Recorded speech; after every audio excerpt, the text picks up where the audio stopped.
del Evangelio de Cristo. Bien, y veía nuestro hermano algunos ejemplos, entre ellos a la samaritana, cómo el Señor, sabiendo y conociendo los corazones de esta persona, le manifiesta su pecado, se lo revela, le dice: tú tienes 6 esposos. Y le dice: has tenido 5 esposos, 5 maridos, y el que ahora tienes no es tu marido tampoco.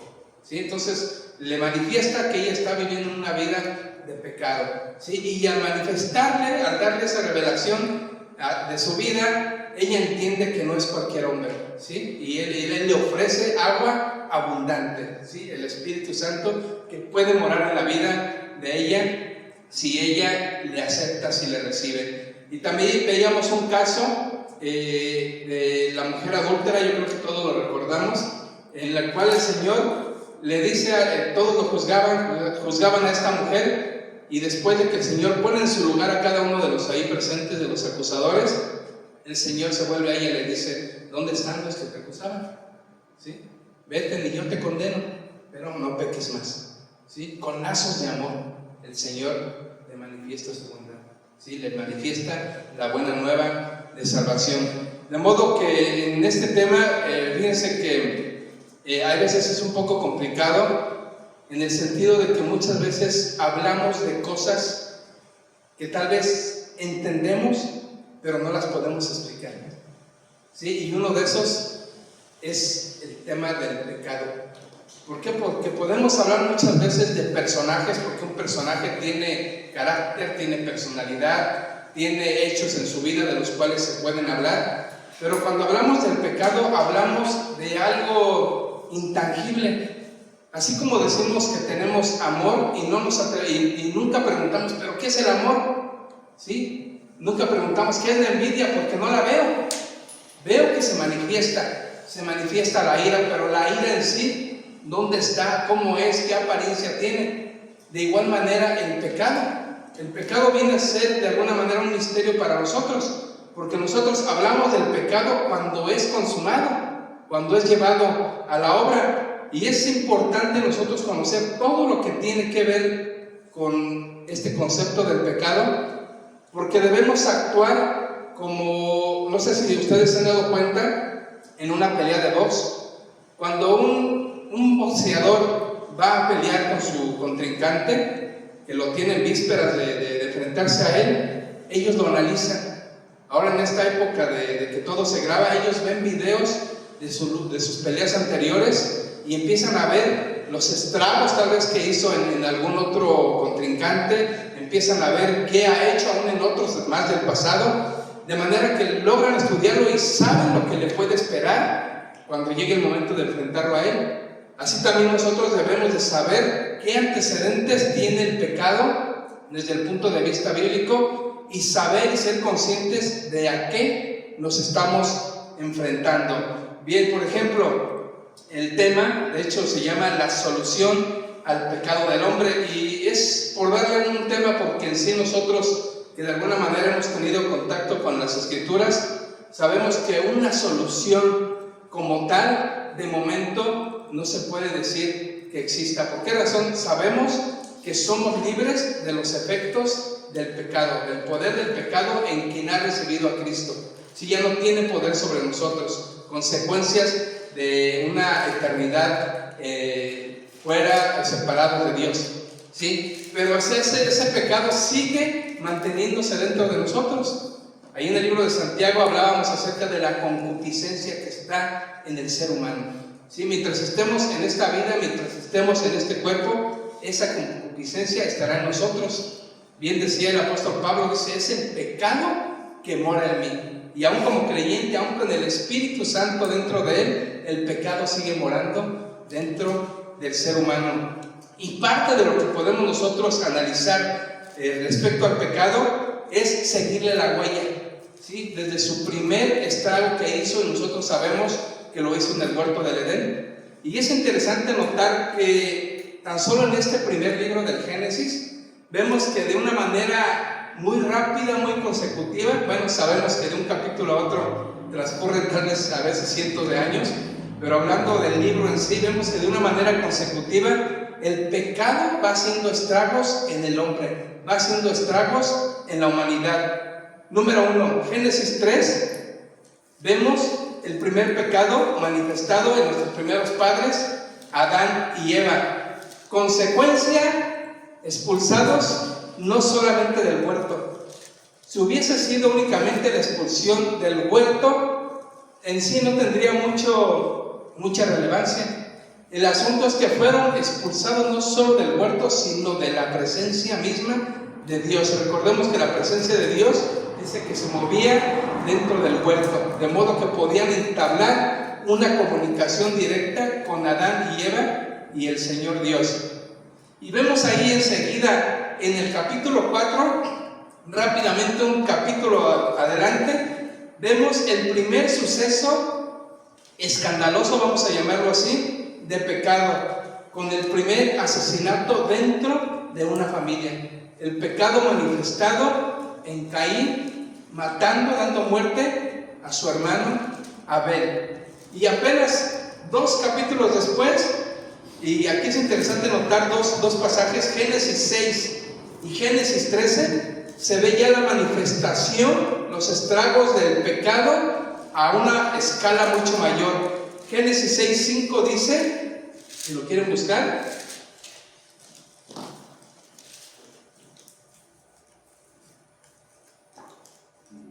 ¿lo tienen?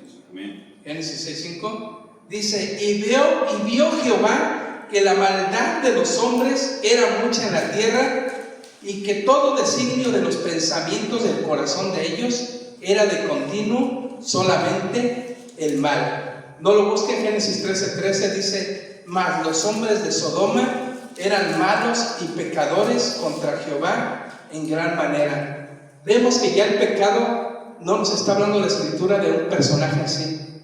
Dice que la maldad de los hombres era mucha en la tierra. Y en Génesis 13 ya nos habla de una población que era Sodoma, una ciudad completa. Entonces el pecado se diseminó de una manera tan rápida que Dios tuvo que tomar medidas como las toma un médico hoy en la actualidad. Vamos a dar una aplicación, una ilustración desde el punto de vista médico o desde el punto de vista de alguien que cuida plantas. El Señor tiene que empezar a tomar medidas, y es interesante notar que no hay un remedio para el pecado. ¿Sí? Este mal iba avanzando como un cáncer día con día, y el Señor por eso toma la medida de amputar. ¿Sí? Cuando ve que la maldad es mucha en la tierra, decide amputar prácticamente a toda la humanidad. Es cuando llega un juicio que conocemos como el diluvio. ¿Sí? El Señor dice, quiero cortar con este pecado que se ha extendido en gran manera, pero es importante notar que no lo cortó del todo. ¿Sí? Así como nosotros cuando una planta vemos que tiene una plaga, decidimos cortar. ¿Sí? Cortar donde muchas veces está esa plaga, el médico donde está esa infección que ya no tiene remedio, tal vez una gangrena, decide amputar. ¿Sí? Es lo que hizo Dios. El Señor manda un juicio universal, extermina, para que nuevamente vuelva la humanidad a empezar prácticamente desde cero. Pero sigue avanzando el tiempo y vemos este acontecimiento en Sodoma, una ciudad entera entregada al pecado. Pero no solamente al pecado, porque pecado podemos tomarlo como que es la envidia, los malos deseos que simple y sencillamente quedan aquí y pueden no ser manifestados. ¿Sí? Pero cuando habla que había maldad, dice, mas los hombres de Sodoma eran malos y pecadores. Al decir malos, ya se habla de que tenían costumbres que se salían fuera de lo común. Podemos hablar tal vez de asesinatos, tal vez de actos depravados, ¿sí? de carácter sexual, no solamente con gente que correspondía a su edad, sino incluso la Biblia nos habla ahí en este pasaje de Sodoma que había desde los más pequeños. Entonces podemos hablar que el pecado había llegado incluso a menores de edad, tal vez a niños. ¿Sí? Entonces el Señor decide de igual manera amputar para que el pecado de alguna manera se aminorara y nuevamente empezar desde cero prácticamente. Pero después de esto sigue creciendo, lógicamente pasa el tiempo, sigue creciendo las poblaciones y de igual manera el pecado se sigue manifestando. Y Dios decide poner, tal vez no una amputación en este sentido, sino pone un remedio, ¿sí? Un analgésico, se puede decir, contra el pecado, y es cuando introduce la ley de Moisés, ¿sí? Y de alguna manera debemos reconocer que la ley de alguna manera frena el acto del pecado, ¿sí? Tal vez no lo pueda frenar del corazón. El ser humano podía tener deseos pecaminosos en su corazón, pero por miedo a infringir la ley físicamente se abstenía de hacerlo, ¿sí? Tal vez deseaba, un hombre casado deseaba a la mujer de su prójimo, pero mientras el acto no se llevara a cabo físicamente, nadie lo podía juzgar, ¿sí? Entonces, de alguna manera, la ley de Moisés frena de alguna manera la actividad del ser humano en cuanto al pecado. Y después, en ese sentido, pasan muchos años la gente viviendo bajo la ley sin quitar el pecado, no hay remedio aún, y es así como vemos algunos personajes en la Escritura que se empiezan a hacer estos cuestionamientos. Job, ahí en su libro, nos dice: ¿con qué se justificará el hombre delante de Dios? ¿Qué hombre nacido de mujer puede ser limpio delante de Dios? ¿Sí? Y son preguntas sin respuestas. ¿Por qué? Porque la respuesta está implícita. Nadie puede ser limpio delante de Dios. Así también, cuando Pedro da ese primer discurso a los judíos, en su primera predicación, ahí en el libro de los Hechos, capítulo 2, cuando la gente, los judíos, se compungen de corazón, ellos hacen una pregunta diciendo: ¿qué haremos? ¿Sí? ¿Qué haremos? Porque sabían bien que no podían hacer obra alguna. Entonces le dicen a Pedro: ¿qué haremos? Y la respuesta es: arrepiéntanse y bautícense en el nombre de Jesucristo, ¿sí? Y después otro personaje llamado ahí el carcelero de Filipos hace una pregunta también que dice: ¿qué debo hacer para ser salvo? Salvo, lógicamente, no solo de la condenación, sino salvo del pecado, de aquello que causa esa condenación. Entonces el hombre siempre vivió con esa incertidumbre, con ese desconocimiento de qué podía hacer para librarse del pecado, y no había respuesta alguna, ¿sí? Hasta que un personaje ahí a orillas del río Jordán llega diciendo, al ver a Jesús: este es el Cordero de Dios que quita el pecado del mundo, ¿sí? La ley de Moisés, juntamente con sus ritos ceremoniales, justamente hacía sacrificios que no quitaban el pecado, únicamente lo cubrían, y nuevamente tenían que llevarse a cabo los sacrificios para volver a cubrir esos pecados, no de quitarlos, ¿sí? Entonces, por eso es que Juan el Bautista es considerado el mayor de los profetas, ¿sí? De los nacidos de mujer no hay mayor profeta que Juan el Bautista, ¿sí? Porque tuvo el privilegio de presentar al Mesías ante el pueblo de Israel. Y es así como llegamos a esta temática breve que se llama la solución al pecado, la solución al pecado del hombre. Y es importante conocer cuatro aspectos que son muy importantes, porque dependiendo de ellos es la manera en la que podemos actuar nosotros con la persona inconversa, con la persona que no conoce de Dios. Y uno de esos puntos es el amor de Dios a la humanidad. Y es aquí donde este término responde a la pregunta: ¿por qué? ¿Por qué Dios tuvo a bien poner un medio por el cual nosotros pudiésemos reconciliarnos nuevamente con Él? Y puede haber infinidad de respuestas, ¿sí? Lo único que nosotros podemos saber por la Escritura es que Dios ama a aquel ser, aquella creación por la cual hizo el mundo. Recordemos que el ser humano fue la última creación de Dios, terrenalmente hablando, y lo hizo precisamente para que señorease sobre todas las cosas que había creado con anterioridad.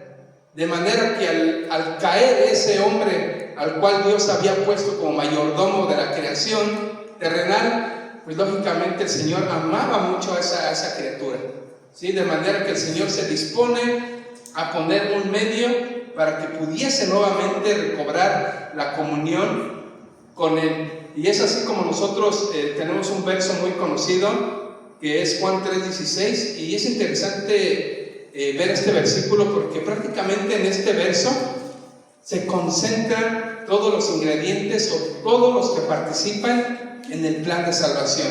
Sí, vemos ahí, conocemos el versículo que dice: porque de tal manera amó Dios al mundo que ha dado su Hijo unigénito para que todo aquel que en él cree no se pierda, sino tenga vida eterna. Y vemos ahí los personajes: Dios, el mundo, el Hijo al cual da, y habla de los dos lugares, dependiendo de la respuesta del ser humano, dice perdición y vida eterna. Entonces todos los factores que integran el Evangelio se encuentran en este versículo, y también vemos ahí algunos que son intangibles, como es el amor y el creer. ¿Sí? Entonces todos los ingredientes que se requieren están concentrados en este pasaje de Juan 3:16, de manera que no está por demás en que sea tal vez el versículo de los más conocidos que hay. Y es interesante notar que debido al amor por lo cual Dios extiende este medio de salvación,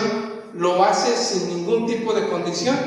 ¿Sí? Romanos 5:8 nos dice que aún siendo pecadores, Cristo murió por nosotros. ¿Sí? De manera que podemos ver aquí manifestado el gran amor de Dios, un amor incondicional que ningún ser humano puede llegar a tenerlo. El punto número 2 nos dice que somos justificados únicamente por la fe en Cristo.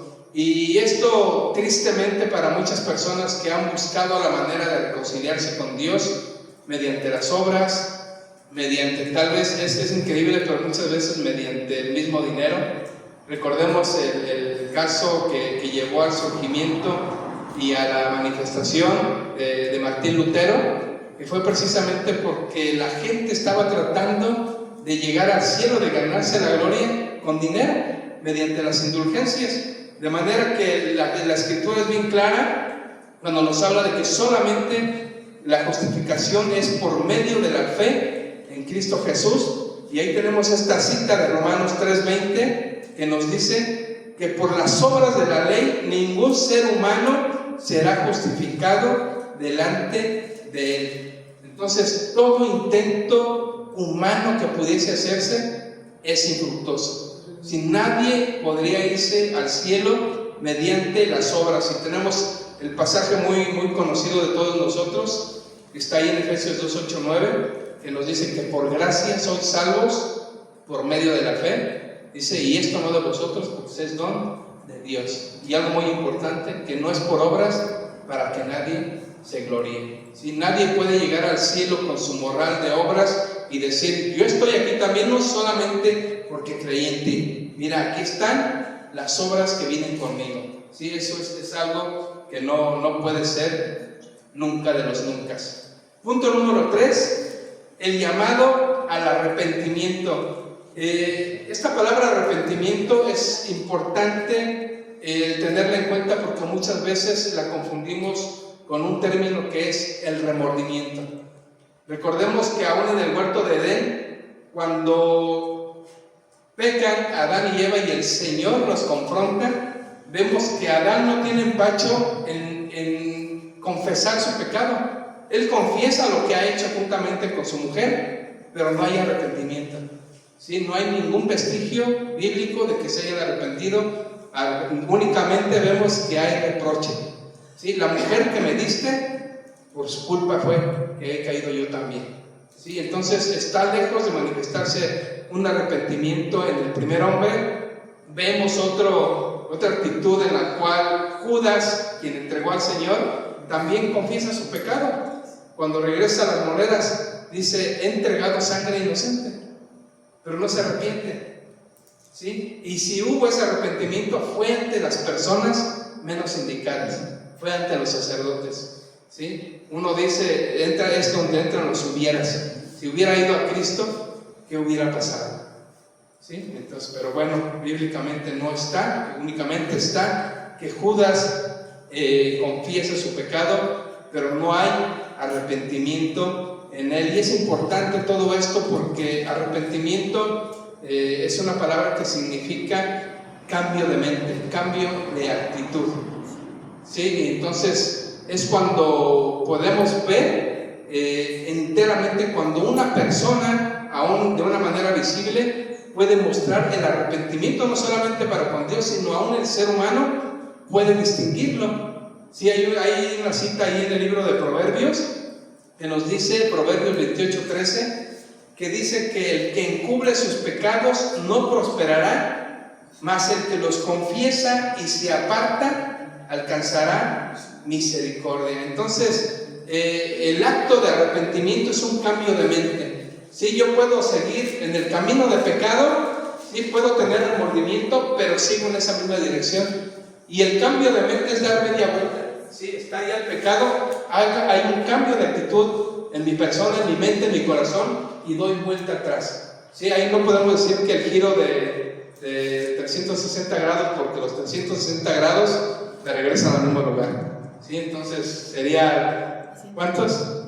180 grados atrás, ¿verdad? Para ir en contra de ese caminar del pecado. Bien, entonces es bien importante, recordemos nosotros que venimos de un sistema religioso donde, entre comillas, confesábamos nuestro pecado, pero no nos apartábamos de él. Sí, únicamente con algún Padre Nuestro, tantas Aves Marías, y creíamos que la deuda estaba saldada, y volvíamos nuevamente al confesionario a decir, a manifestar los pecados que habíamos cometido, siempre el mismo pecado. ¿Sí? Al cabo, hay quien me los perdone, y no era así. ¿Sí? El pecado tiene que ser quitado completamente de nuestras vidas, completamente de nuestras actitudes, de nuestras acciones como seres humanos.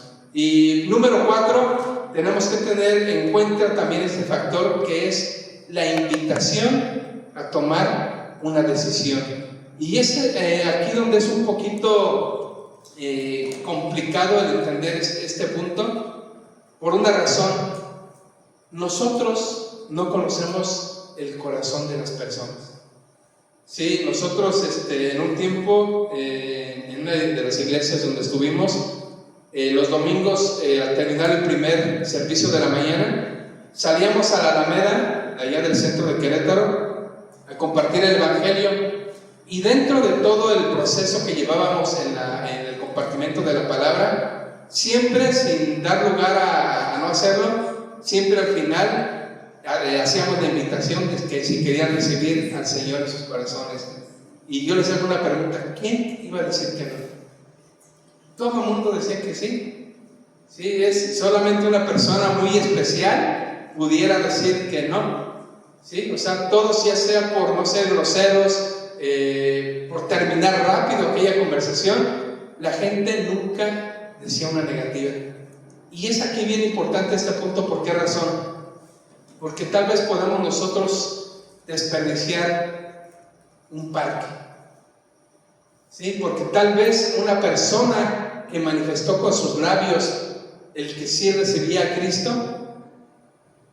tal vez no lo hizo de corazón.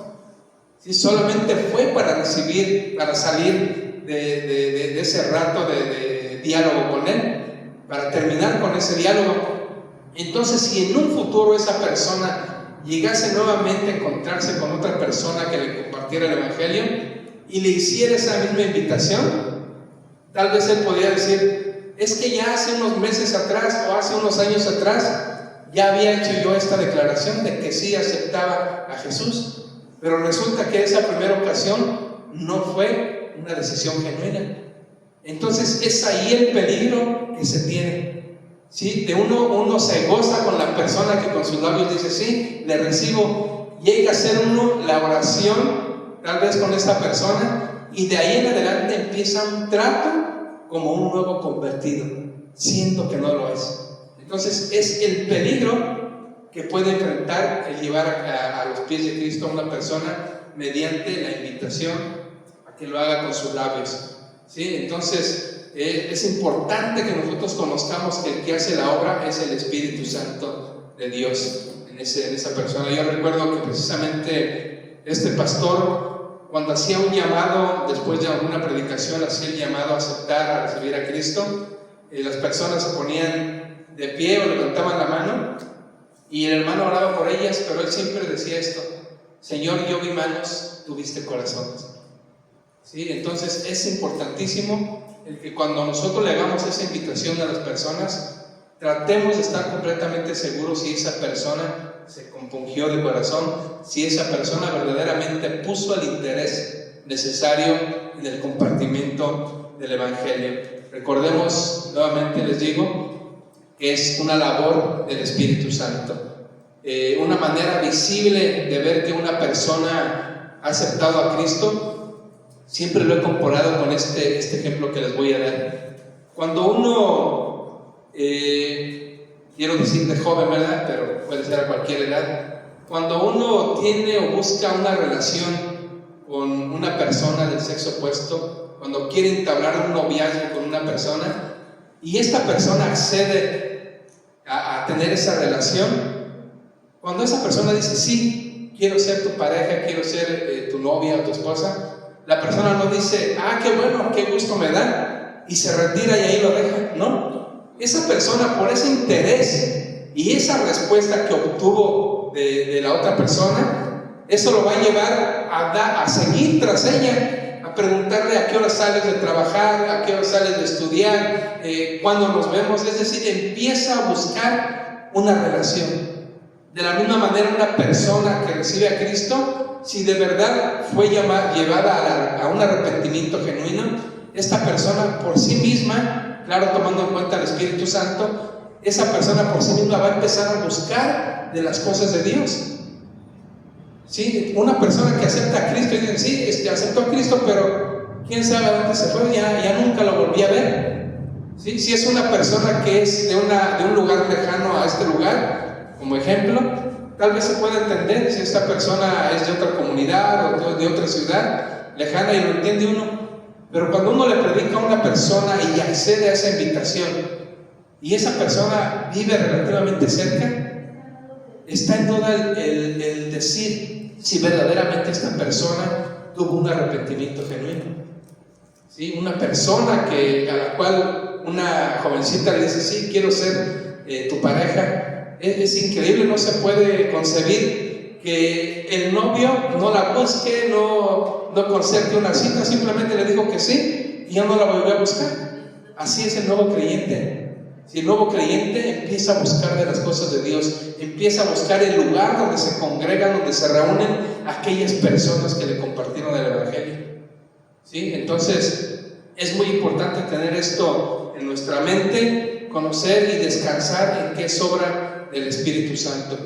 Hay un dicho en uno de los cuadernillos de estudio que hemos llevado, no recuerdo si es un estudio de Santiago, donde dice, podemos cambiar una mente, pero no puedo cambiar un corazón. ¿Sí? El corazón solamente lo cambia, solamente lo transforma el Espíritu Santo de Dios. ¿Sí? Entonces no tratemos nunca nosotros de hacer la obra que le corresponde al Espíritu Santo. Nosotros debemos llevar a cabo la obra que nos corresponde como embajadores de Cristo. ¿Sí? De buscar, de decir a la gente que se convierta a Dios, que se arrepienta, que busque nuevamente la reconciliación, que es el Evangelio de la reconciliación de nuestro Dios, que ha puesto en nuestras manos. ¿Sí? Y de alguna manera debemos nosotros descansar en esto, porque nosotros como una iglesia que va iniciando, tal vez pudiese haber cierto, ¿cómo podríamos decir? Sentir de es que nadie viene o somos muy poquitos. O sea, no, la obra es del Señor. ¿Sí? Y el iniciar una obra, que es lo que veníamos practicando el camino hacia acá con Marcos y Aide, una obra requiere de tiempo. ¿Sí? De manera que nosotros debemos estar en oración, una oración constante, no solamente en tiempos como este, sino en tiempos de nuestros hogares, que en nuestras oraciones siempre esté esta obra en la cual Dios nos ha puesto. ¿Sí? De modo que el comprender estos 4 puntos, el amor de Dios, el que somos justificados por la fe, el llamado al arrepentimiento y la invitación a tomar una decisión de las personas a las cuales les podamos predicar, anunciar el Evangelio, es importante conocerlas y conocer lógicamente el pecado que mora aún en nosotros, que mora mayormente en esas personas que aún no vienen a los pies de Cristo. Vamos a ponernos de pie.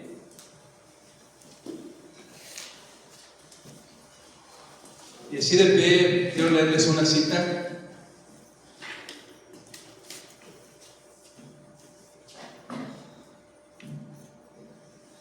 Está ahí en 1 Corintios 15, 26, Apocalipsis 20, 14, perdón.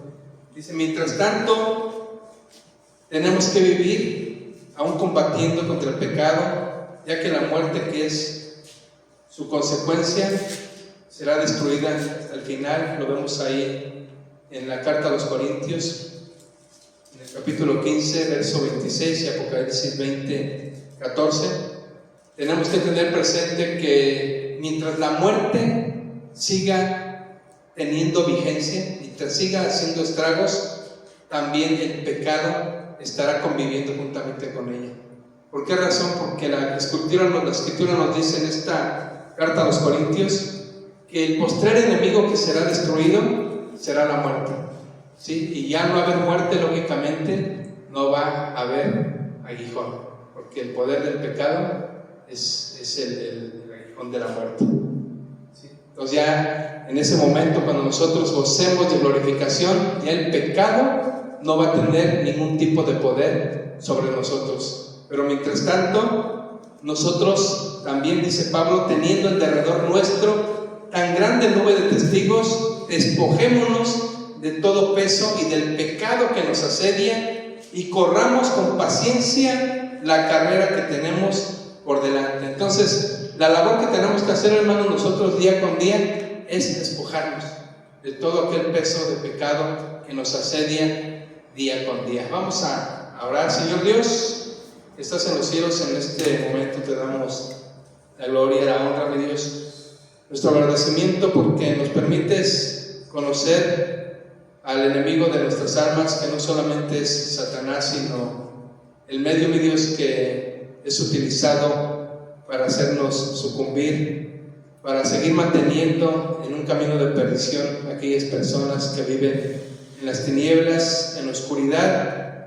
Y te rogamos, mi Dios, para que nosotros seamos usados, Padre Celestial, como siervos fieles, que estemos luchando día a día también contra el adversario, en el sentido de advertir a las personas acerca del pecado, mi Dios, que está en sus vidas, y que hay una solución. Esa solución que fue puesta en un madero hace más de 2000 años, mi Dios, y donde se derramó esa sangre que fue el pago por nuestros pecados, por el castigo eterno que nosotros íbamos a recibir. Te damos las gracias por ello, mi Dios, y rogamos para que todo este tiempo, mi Dios, de reflexión en el cual tomamos el tema del evangelismo, el tema del pecador, el pecado en sí, mi Dios, nos sirva y sepamos ante qué nos estamos enfrentando, mi Dios. Te rogamos, mi Dios, que así como a tus primeros discípulos, nos des ese poder, mi Dios, para tener valentía y salir a predicar las buenas nuevas de salvación. Te damos la honra y la gloria, mi Dios, en el nombre de Cristo Jesús. Amén.